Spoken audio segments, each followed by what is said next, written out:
All right, today we're going to unpack a really powerful idea that gets right to the heart of what it means to be emotionally mature.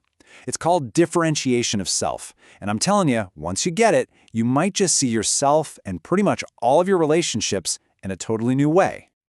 So, let's start with this puzzle that I'm sure you've seen in your own life. I mean, isn't it weird? How can a teenager seem like an old soul while someone who's 60 is, well, still throwing fits? This has nothing to do with being book smart or even how many years you've been on the planet. It's about something way deeper. It's the thing that explains why some people can stay steady in a storm while others just get swept away.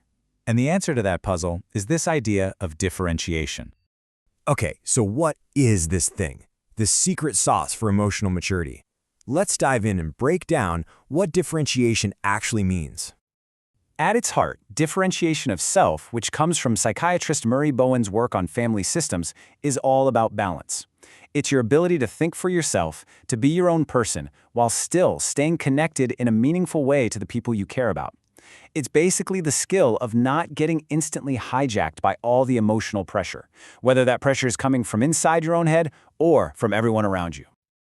Think of it this way. It's pretty easy to be yourself when you're all alone, right?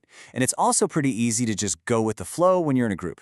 But the real test, the real challenge, is can you hold on to what you think, what you feel, and what you believe in when you're with other people, especially when things get tense or emotional? That is the essence of differentiation. So this chart does a great job of showing the two ends of the spectrum. Over here, you've got high differentiation. These are the folks who can feel something really strongly but still think clearly. Their big life decisions are guided by their own principles, not by a desperate need for everybody to like them. But then, on the other end, with low differentiation, feelings completely swamp out thinking. For them, relationships are all or nothing. Either they're totally fused together, completely enmeshed, or they just cut people off entirely because connection feels way too intense. Okay, that's the theory. But what does this actually look like when you're just living your life? Let's walk through a super common family situation. So picture this. It's been a long, draining week. You're an adult daughter. You're finally ready to relax, and your mom calls with a last-minute invite to a big family dinner. You're exhausted. You were really looking forward to a quiet night in. And this comparison says it all. The low differentiation response on the left, well, it's about keeping the peace on the outside, even if it's making you feel resentful and totally unseen on the inside. You're just trying to keep everyone happy. But look at the response on the right. This is a total game changer. It starts with connection, thanks mom, then clearly states a personal need, I am feeling pretty worn out, and then it offers a creative solution that works for everyone. It's not a rejection, it's a negotiation. It's brilliant. Here's another amazing example of what a highly differentiated statement sounds like. It's like a script you can keep in your back pocket. It leads with connection and validation. I love you and value your opinion, which is so important. But then it follows up with a calm, clear statement of self. But I need to make a different choice for myself. It's respectful, but it's firm. This is literally what emotional maturity sounds like. Now this all sounds pretty great, right? But here's the catch. If you start trying to do this, you are going to run headfirst into a very predictable problem. The system you're a part of, your family, your relationship, is going to push back hard. See, every family, every couple, even every workplace has this sort of unspoken emotional balance. It's like a thermostat that's set to a certain temperature.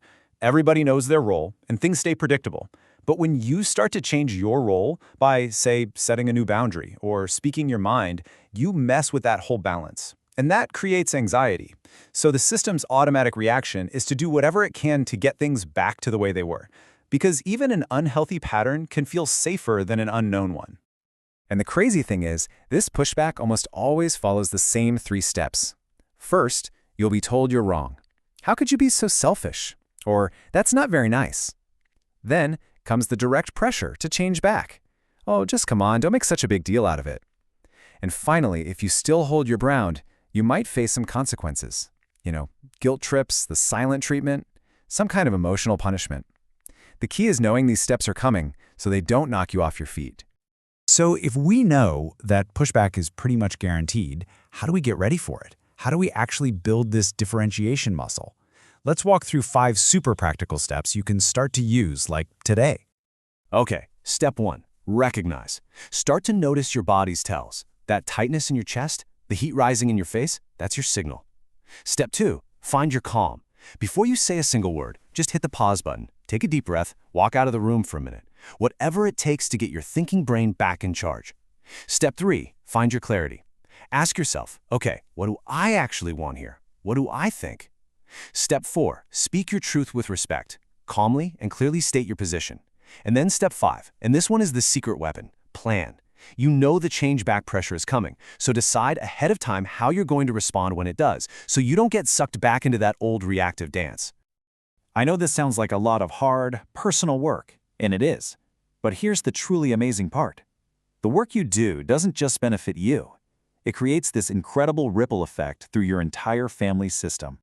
When just one person in a family or a relationship starts to become more of a self, less reactive, more defined, more able to stand on their own 2 feet, it changes the game for everybody. It actually creates space for other people to grow too.